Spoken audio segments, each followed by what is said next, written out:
لا إله إلا الله. أعوذ بالله من الشيطان الرجيم. بسم الله الرحمن الرحيم. قال الله تعالى ورتل القرآن ترتيلا صدق الله العظيم. পবিত্র কালামে হাকিমের সহি শুদ্ধ তিলাওয়াতের এই প্রয়াসে যারা অংশগ্রহণ করেছেন, যে যেখানে আছেন, আশা করি সকলে ভালো আছেন। সকলের প্রতি আমার আন্তরিক শুভেচ্ছা ও সালাম। আসসালামু আলাইকুম ওয়া রাহমাতুল্লাহি ওয়া বারাকাতুহু। প্রোগ্রামে অংশগ্রহণ করেছি। এখন আমাদের চলমান যে বিষয়টি, সেটি হচ্ছে কোরআনুল কারীমের হরফগুলো কোনখানে কি পরিমাণ লম্বা করে অর্থাৎ টেনে দীর্ঘ স্বরকে দীর্ঘ করে পড়তে হয়, যেটাকে আরবি পরিভাষায় বলা হয় মাদ। মাদ শব্দের অর্থ আমি আপনাদেরকে আগেও বলেছি এবং আশা করি সেই মাদ শব্দের অর্থ আপনাদের জানা আছে। মাদ অর্থ হচ্ছে যে কোন একটা শব্দের উপর এই আপনার হরকত কি পরিমাণ, কোন পর্যায়ে কি পরিমাণ দীর্ঘ স্বরকে দীর্ঘ করে পড়তে হবে, এই দীর্ঘ করে পড়াটা হচ্ছে যে মাদ। আমরা ইতিপূর্বে দুটি প্রোগ্রামে মাদের বেশ কিছু অংশ আপনাদেরকে জানিয়েছি। প্রথমে ছিল আমাদের যে এক আলিফ পরিমাণ মাদের বিষয়টা, এবং আমাদের ছিল মাদের তিনটি হরফ এবং মাদের তিনটি হরকত, এবং ছিল আমাদের প্রথম প্রোগ্রামে যে দুটি লিনের হরফ। আশা করি আপনাদের এই বিষয়গুলো মনে আছে। আজকে আমরা যে বিষয়টা গত সেশনে আমরা যে বিষয়টা জেনেছি সেটা হচ্ছে যে তিন আলিফ পরিমাণ মাদ, এক আলিফ থেকে তিন আলিফ পরিমাণ মাদের যে বিষয়টা ছিল, আমরা সেই বিষয়ে আলোচনা করেছিলাম। সেটা ছিল আমাদের যে আরজি সাকিন মাদের হরফ কিংবা মাদের হরকতের পর যদি আরজি অর্থাৎ কোন কারণবশত সাকিন হয়েছে এমন হয়, তাহলে সেক্ষেত্রে ওই জায়গায় এক আলিফ থেকে তিন আলিফ পরিমাণ দীর্ঘ করে পড়া। তারপর হচ্ছে মাদের হরফ কিংবা মাদের হরকতের পর যদি ভিন্ন শব্দে, তার মানে পাশাপাশি শব্দ তবে ভিন্ন শব্দে যদি হামজা থাকে, একটি বর্ণ, সেই বর্ণটি হচ্ছে হামজা, সেই বর্ণটি থাকলে তাহলে এক আলিফ থেকে তিন আলিফ পরিমাণ দীর্ঘ করে পড়া। গত প্রোগ্রামে আমরা এই দুটি বিষয়ে জেনেছিলাম যে দুটি জায়গায় এক আলিফ থেকে তিন আলিফ পরিমাণ দীর্ঘ করে পড়া লাগে। সে দুটি জায়গা সূত্র আমি আপনাদেরকে বলেছিলাম উদাহরণ সহ। আজকে আমাদের মাদ সম্পর্কে শেষ প্রোগ্রাম। আজকে আমি আপনাদেরকে যেটি দেব সেটি হচ্ছে চার আলিফ পরিমাণ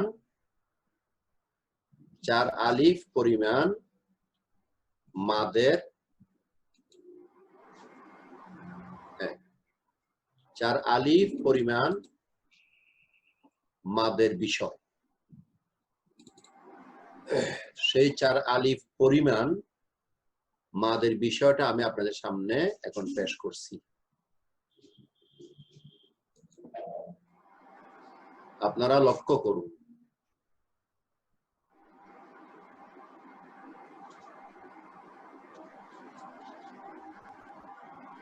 চার আলিফ পরিমাণ মাদের বিবরণ। আপনাদের খেয়াল থাকার কথা, যে মনে থাকার কথা যে আমরা 4 আলিফ বলতে কতটুকুন মানে ঘড়ির দিকে চিন্তা করলে কতটুকুন হয়? 1 আলিফ পরিমাণ 2 সেকেন্ড আনুমানিক। তাহলে 4 আলিফ এর পরিমাণ হবে 8 সেকেন্ড।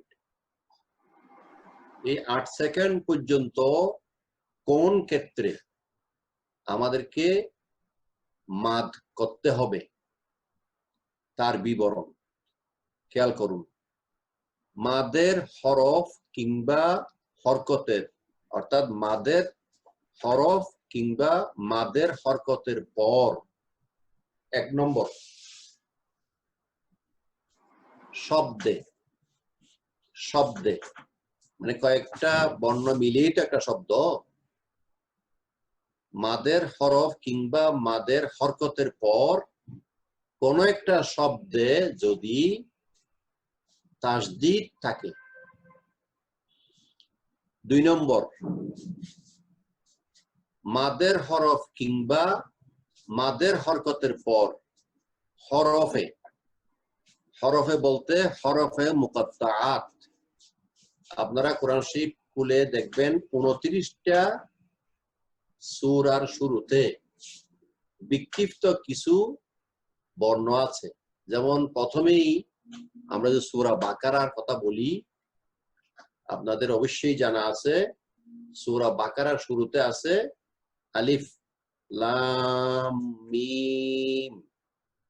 এগুলোকে হুরুফে মুকাত্তাআত অর্থাৎ বিচ্ছিন্ন বিক্ষিপ্ত শব্দ বা বর্ণ বলা হয়। আমি আবার বলছি, এই ধরনের 29টা সূরার শুরুতে এগুলোকে কোরআনিক কোড বলা হয়। এগুলোর ব্যাপারে রহস্য আল্লাহ তাআলাই জানেন। তাহলে আমাদের জানার বিষয় অতটুকুন যে কোন কোন মানে 29টা সূরার শুরুতে এরকম বিক্ষিপ্ত বিচ্ছিন্ন কিছু হরফ অর্থাৎ বর্ণ রয়েছে, ওইগুলোকে হুরুফে মুকাত্তাআত বা হরফে মুকাত্তাআত বা বিচ্ছিন্ন বিক্ষিপ্ত বর্ণ। এই বর্ণগুলোতে যদি মাদের হরফ কিংবা মাদের হরকতের পর, এটা শুধু এই বর্ণগুলোর মধ্যে সীমাবদ্ধ, তাসদীদ থাকে, তাহলে 2 নম্বর গেল। 3 নম্বর শব্দে কোন একটা একেবারে পরিপূর্ণ শব্দে যদি মাদের হরফ কিংবা মাদের হরকতের পর, উপরের লাইনটা দেখেন, অনিবার্য সাকিন থাকে। অনিবার্য সাকিন, এটা অরিজিনাল সাকিন, কোন কারণে যেটা সাকিন হয়েছে তা নয়, এটা একেবারে অরিজিনাল সাকিন। 4 নম্বর হরফে মুকাত্তাআত, ওই যে একটু আগে বিবরণ দিলাম, সেরকম হরফে মুকাত্তাআতে যদি অনিবার্য সাকিন থাকে। এই 4 প্রকারের বিবরণের পর 5 নম্বর একই শব্দে হামজা থাকলে। কিরকম? 1 2 3 4 5, এই 5টা কথার সাথে আপনি প্রথম হেডিংটা যুক্ত করবেন কি? মাদের হরফ কিংবা মাদের হরকতের পর, এই কথাটা যুক্ত করতে হবে। তাহলে আমরা বলি 5 নম্বরে গিয়ে মাদের হরফ কিংবা মাদের হরকতের পর একই শব্দে হামজা থাকলে, শুধু একটা বর্ণ, সেটা কি? হামজা। একই বর্ণে হামজা থাকলে, তাহলে এই 5 ক্ষেত্রে, এই 5টি সূত্রে আমাদেরকে 4 আলিফ পরিমাণ মাদ বা দীর্ঘ করে পড়াটা জরুরি, অত্যাবশ্যক। আশা করি আমি বোঝাতে পেরেছি। এই 4টি ক্ষেত্রে, 5টি ক্ষেত্রে আমাদেরকে 4 আলিফ পরিমাণ দীর্ঘ করে পড়া, লম্বা করে পড়া অত্যাবশ্যক। আমি একদম লেখাটা সংক্ষেপে লিখেছি, আর আমার যদ্দূর চেষ্টা এবং আমার যদ্দূর মানে মেধায় কুলাইছে, আমি সেটাকে ব্যবহার করে আপনাদেরকে সহজবোধ্য করে আমি বলার চেষ্টা করেছি। এখন আমাদের থাকলো শুধু উদাহরণ। এখন উদাহরণ নেই। দেখেন, প্রথম জিনিসটা আপনি খেয়াল করেন, শব্দে মাদের হরফ কিংবা মাদের হরকতের পর কোন শব্দে, শব্দ মানে ওই যে 2, 3টা 4টা 5টা 7টা বর্ণ মিলে যেটা একটা মানে আপনার পরিপূর্ণ একটা শব্দ, সেটা 3 শব্দের হোক, 2 শব্দের হোক, 5 শব্দের হোক বা 5 বর্ণের হোক, এটাই হোক, মাদের হরফের পর কিংবা মাদের হরকতের পর কোন একটা শব্দে, 1 নম্বর শব্দে যদি তাসদীদ থাকে, বা এভাবে বলি তাসদীদ থাকলে, তাহলে এই 1 নম্বরের উদাহরণটা আপনি নিচে আসুন, উদাহরণ যেখানে লিখেছি সেখানে আসুন। যেমন দেখেন, আমরা কোরআনুল কারীমের সূরা ফাতিহায় সকলে সূরা ফাতিহাটা আমরা নামাজে পড়ি। সেই সূরা ফাতিহা আপনি খেয়াল করুন, একদম সর্বশেষ শব্দটি হচ্ছে ওয়ালাদ-দাল্লিন। এখন কিভাবে হইল দেখেন, দদ আলিফ জবর দ, দদ আলিফ জবর দ। এখানে মাদের হরফ হলো দদের উপর যে জবর আছে, জবরের বামে খালি আলিফ, এটি হচ্ছে মাদের হরফ। এই মাদের হরফের পরে আপনি দেখেন তাসদীদ, পরবর্তী যে লাম, লামে আপনি লক্ষ্য করুন তাসদীদ এসেছে। তাহলে সূত্রের সাথে আপনার উদাহরণটা মিলিয়ে নেন। যেমন আমি বলেছিলাম কি, মাদের হরফ কিংবা মাদের হরকতের পর শব্দে, কোন একটা শব্দে তাসদীদ থাকলে, অর্থাৎ শব্দের মধ্যে আর কি, এটা হবে যে শব্দে, কোন একটা শব্দের মধ্যেই এই মানে নিয়মটা, এই সূত্রটা কার্যকর হবে। তাইলে বলো দলিন একটা শব্দ, দলিন একটা শব্দ, এই শব্দের মধ্যে আমাদের এই সূত্রটা আমরা মিলিয়ে নিই। যেমন দেখেন, মাদের হরফ হচ্ছে দদ, এর উপর জবর, জবরের বামে খালি আলিফ, এটি হচ্ছে মাদের হরফ। তারপরে হচ্ছে লাম, লামে তাসদীদ আছে, এটি আমাদের দেখার বিষয়। তাহলে মাদের হরফের পরে একটা শব্দের মধ্যে, একটা শব্দ দোয়ালিন একটা শব্দ, আমরা এখানে পেলাম যে তাসদীদ পেলাম।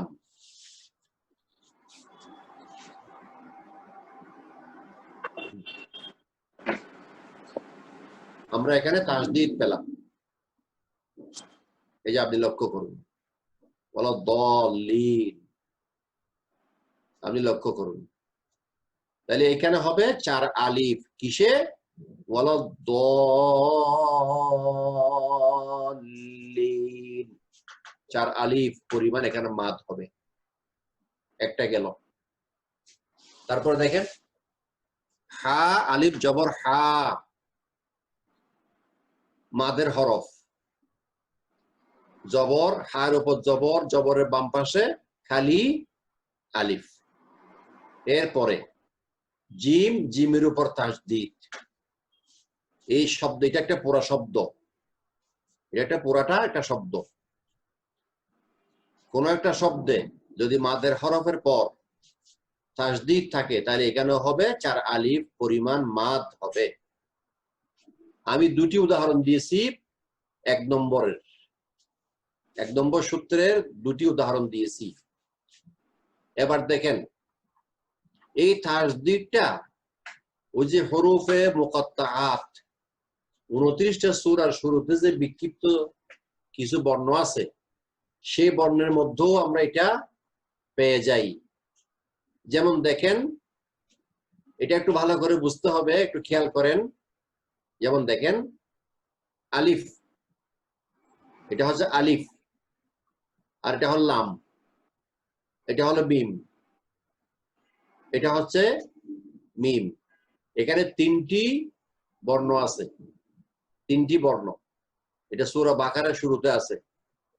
এই তিনটি বর্ণ উচ্চারণ করবার সময় একটাতেই তিনটা বর্ণের উচ্চারণ হয়। আপনি দেখেন আলিফ বলতে গেলে আ লি ফা, এই তিনটা বর্ণের উচ্চারণ এখানে আছে।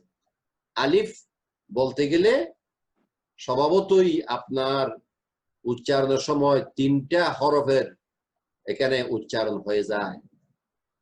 ঠিক এইভাবে যেমন দেখেন লাম, লাম বলতে গেলে লাম আলিফ মিম, কিন্তু আপনি বলতেছেন একটা বর্ণ, আপনি উচ্চারণ করতেছেন একটা বর্ণ। খুব খেয়াল করেন, এই একটা বর্ণের উচ্চারণের সময় আপনার তিনটা বর্ণের ব্যবহার এখানে উচ্চারণ হয়ে যাচ্ছে। লাম বলতে লাম, লাম আলিফ জবর মিম, লাম।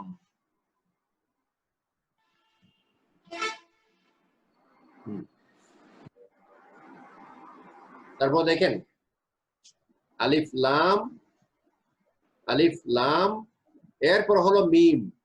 মিম উচ্চারণ করতে আপনাকে তিনটা বর্ণের উচ্চারণ এসে যায় এখানে।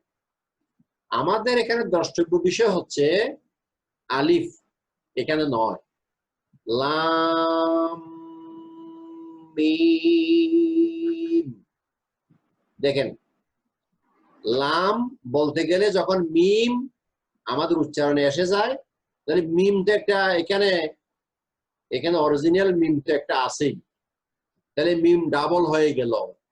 আপনি খুব খেয়াল করেন উচ্চারণের সময় লাম মিম, লাম বলতে একটা লাম মিম উচ্চারণ হলো, মিম বলতে আরেকটা মিম উচ্চারণ হলো এই জায়গায়, এই জায়গায়। তাহলে মিম ডাবল হয়ে গেল। ডাবল হওয়া মানে এখানে তাসদীদ থাকা, ডাবল হওয়া মানে এখানে তাসদীদ থাকা। তাহলে লাম বলতে গেলে লামের পরে লামের উপর জবর, জবরের বামে খালি আলিফ, তারপর এখানে মিম যেহেতু ডাবল হলো সেই কারণে এখানে তাসদীদ আমাদেরকে ধরে নিতে হবে, তাসদীদ ধরে নিতে হবে। আমি যদি এটাকে আরো যেগুলো কথাগুলো বলছি এগুলো সব যদি এখানে ভেঙে লিখতে যাই তাহলে অনেক বড় হবে লেখা। আপনারা একটু খুব খেয়াল করে এই জিনিসটা বুঝে নেন, চেষ্টা করেন। আমার মনে হয় এটা একটু আপনাদের সামনে, আপনাদের কাছে কঠিন মনে হইতে পারে। এটা পরবর্তীতে যদি প্রয়োজন হয় আমি আরো একটু এটার উপর আলোচনা ইনশাআল্লাহ কোন এক ফাঁকে রাখবো। এরপরে আমাদের দেখেন 3 নম্বর, 3 নম্বরে আমরা কি দিয়েছি একটু খেয়াল করেন। শব্দে, ওই যে বলছিলাম কোন শব্দে যদি অনিবার্য সাকিন থাকে, অনিবার্য সাকিন, সেই এটা আবার খেয়াল করেন। যেমন দেখেন আল আনা, এটা একটা পুরা শব্দ। আল আনা এটা একটা শব্দ। এই শব্দের মধ্যে আমাদের সূত্রটা কিভাবে হচ্ছে দেখেন।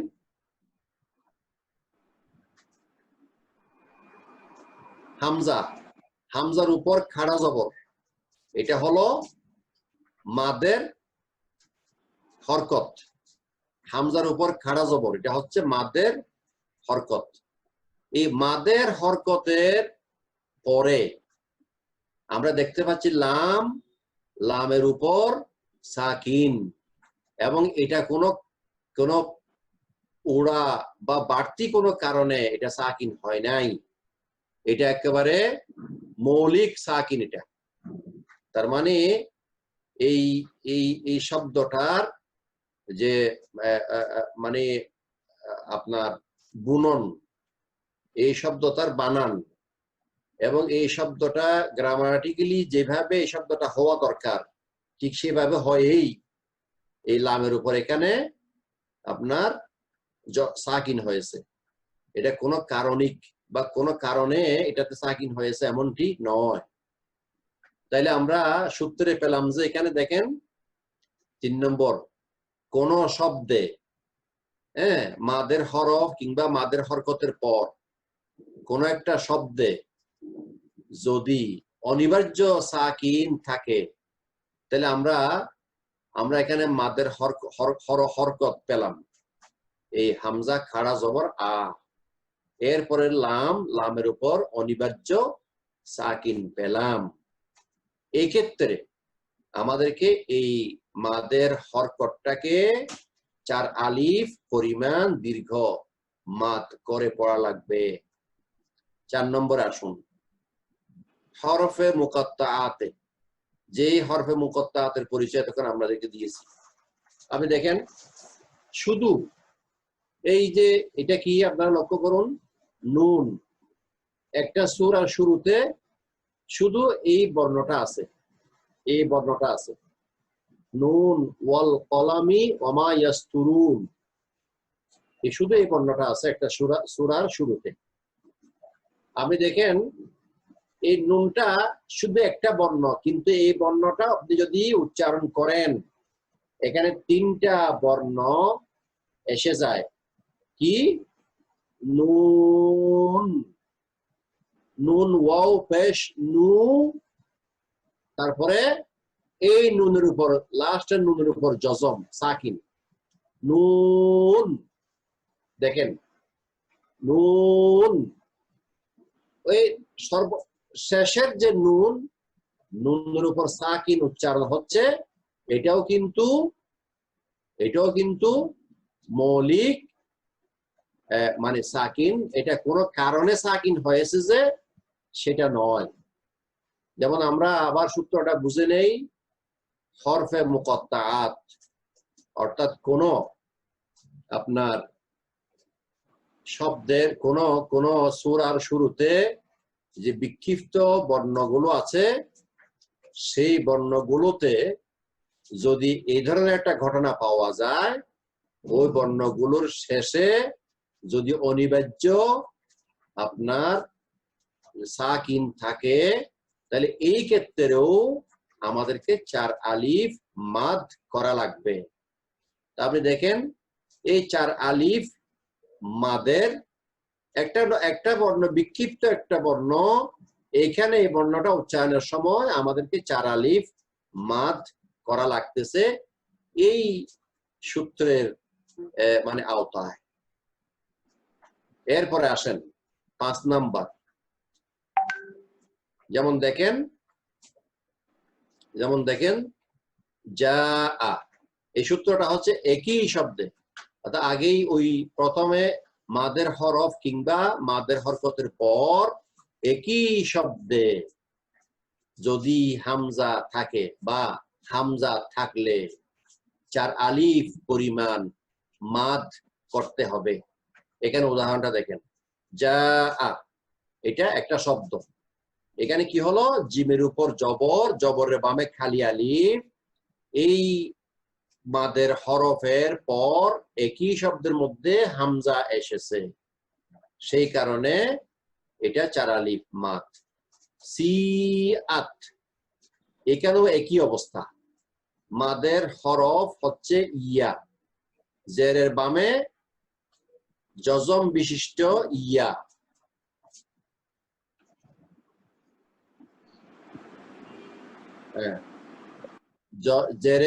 জেরের বামে জজম বা সাকিন বিশিষ্ট ইয়া, তাহলে এটা হচ্ছে মাদের হরফ। এই মাদের হরফের পরে একই শব্দে হামজা এসেছে। দেখেন আমি আগেই বলেছি, মাদের হরফের পর কোন শব্দের ব্যাপারে আর কথা হবে না, শুধু কথা হবে যে হামজা নিয়ে। যদি হামজা আসে তাহলে মাদ 3 আলিফ হওয়া, 4 আলিফ হওয়া ইত্যাদি হবে। যে সিআত, বাস আমাদের এই 5টি ক্ষেত্রে বাধ্যতামূলক মানে আমাদেরকে 4 আলিফ মাদ করা লাগবে। এখন আরেকটা সহযোগিতামূলক কথা এখানে আছে, আলিফ 3 আলিফ মাদের চিহ্ন, এই যে একটা চিহ্ন এরকম থাকে, আপনারা কোরআন শরীফে যেখানে এরকম চিহ্ন দেখবেন সেখানে বুঝবেন যে এখানে 3 আলিফ মাদ। আর 4 আলিফ মাদের চিহ্ন হচ্ছে এটা, এই চিহ্নটা আপনি যেখানে 4 আলিফ মাদ করাটা অনিবার্য সেখানে আপনি এই চিহ্নটা দেখবেন।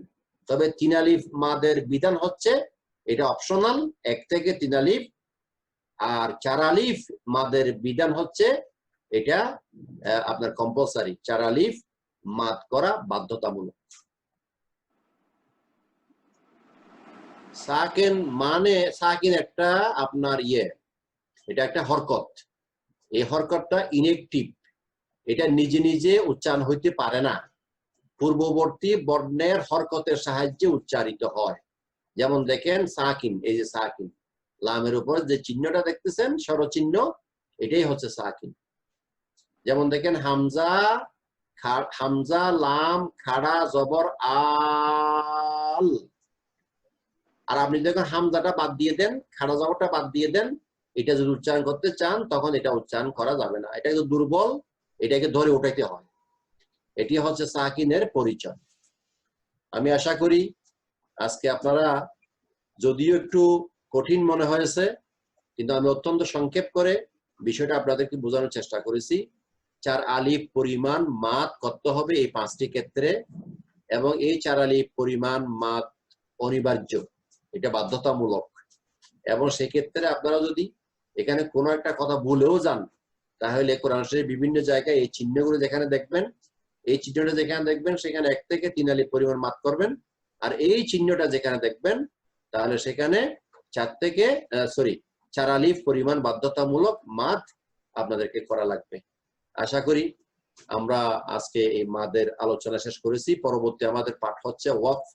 ওয়াকফ মানে ফুল স্টপ কোনখানে করলে, কিভাবে করলে, মানে কোথায় কোথায় ফুল স্টপ করতে হয়, ফুল স্টপের বিধানটা আমরা ইনশাল্লাহ ফুল স্টপের বিধানটা আগামী পাঠে ইনশাল্লাহ আমরা আলোচনা করবো ইনশাল্লাহ। আমরা তাহলে আজকে এখানে ক্লোজ করি যে মাদের 4 আলিফ পরিমাণ মাদের বিবরণ, মাদের হরফ কিংবা মাদের হরকতের পর যখন এই অবস্থাগুলো হবে তখন আপনাকে 4 আলিফ পরিমাণ বাধ্যতামূলক মাদ করা লাগবে। আমি 1 নম্বর 2 নম্বর 3 নম্বর সবগুলো উদাহরণ এখানে দিয়েছি। ঠিক আপনারা এরকম উদাহরণ প্রতিটার ক্ষেত্রে 1 2 3 4 5 অন্তত 2টা করে উদাহরণ যদি কোরআন শরীফে খুঁজে নেন, আমি যেগুলো দিয়েছি সেগুলো বাদ দিয়ে প্রতিটার ক্ষেত্রে 2টি করে উদাহরণ যদি নিজেরা খুঁজে বের করে নেন, তাহলেই আপনারা উপকৃত হবেন এবং সেটা আপনাদের মানসপটে, আপনাদের স্মৃতিতে বসে যাবে। আল্লাহ তাআলা আপনাদেরকে এই কাজটুকু করার তৌফিক দান করুন। সবচেয়ে আবারও বলছি যে আপনারা প্র্যাকটিস করুন কোরআনুল কারীমের প্রতিটি পরতে পরতে, এই কথাগুলোর বাস্তবতা এবং উদাহরণগুলো আপনারা দেখতে পাবেন। তখন আপনাদের নিজেদেরও খুব আনন্দ লাগবে যে না, হ্যাঁ, আমরা যে কথাগুলো পড়েছি, থিওরিগুলো, এগুলো আমরা এখানে বাস্তবায়ন করতে পারছি, আমরা আমাদের অনুশীলন করা হচ্ছে। তখন আপনাদের এগুলো খুব আনন্দ লাগবে এবং হক আদায় হবে। আল্লাহ তাবারক ওয়া তাআলা আমাদেরকে, আপনাদেরকে সকলকে এই কাজগুলো করবার তৌফিক দান করুন। আমিন। ওয়া আখিরু দাওয়ানা আলহামদুলিল্লাহি রাব্বিল আলামিন। আসসালামু আলাইকুম ওয়া রাহমাতুল্লাহি ওয়া বারাকাতুহু। لا إله إلا الله